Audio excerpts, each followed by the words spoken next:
Hi friends, welcome to Perarasi kitchen. இன்றைக்கி நம்ம பேரரசி கிச்சனில் என்ன செய்ய போகிறோன்னா, கருப்பு உளுந்து களி தான் ஃப்ரெண்ட்ஸ் செய்ய போகிறோம். அதுக்கு வந்து பார்த்திங்கன்னா கருப்பு உளுந்தை பொன்னிறமாக வறுத்து நல்லா பவுடர் பண்ணி வச்சுருக்கேன். நம்ம வந்து 2.5 ஸ்பூன் அளவுக்கு நான் எடுத்து தண்ணி சேர்த்து நல்லா கரைச்சி வச்சுருக்கேன்.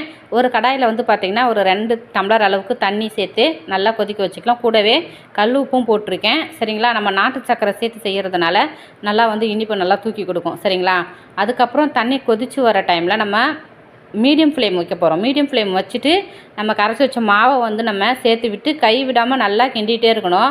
ஒரு 2லேருந்து 3 நிமிஷத்துக்குள்ளே வந்து பார்த்திங்கன்னா நம்மளுக்கு நல்லா வெந்து வரும். வெந்து வந்த டைமில் வந்து பார்த்திங்கன்னா நல்லெண்ணெய் வந்து சேர்த்து செய்ய போகிறோம். நல்லெண்ணெய் வந்து பார்த்திங்கன்னா ரொம்பவே உடம்புக்கு ரொம்ப நல்லது. சரிங்களா, நம்ம வந்து ஒரிஜினல் நல்லெண்ணெய் தான் நம்ம ஊற்றுறோம். 4லேருந்து 5 ஸ்பூன் அளவுக்கு நான் ஊற்றிருக்கேன்.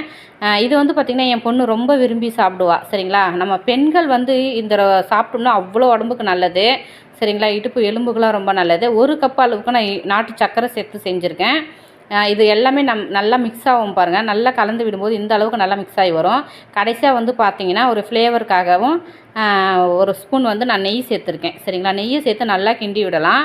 இந்த கருப்பு உளுந்து களி மிக்ஸ் வந்து உங்களுக்கு வேணும் அப்படின்னா நீங்கள் பேரரசி கிச்சனில் ஆர்டர் பண்ணி வாங்கிக்கோங்க ஃப்ரெண்ட்ஸ். ரொம்ப ரொம்ப நல்லாயிருக்கும். பாய்.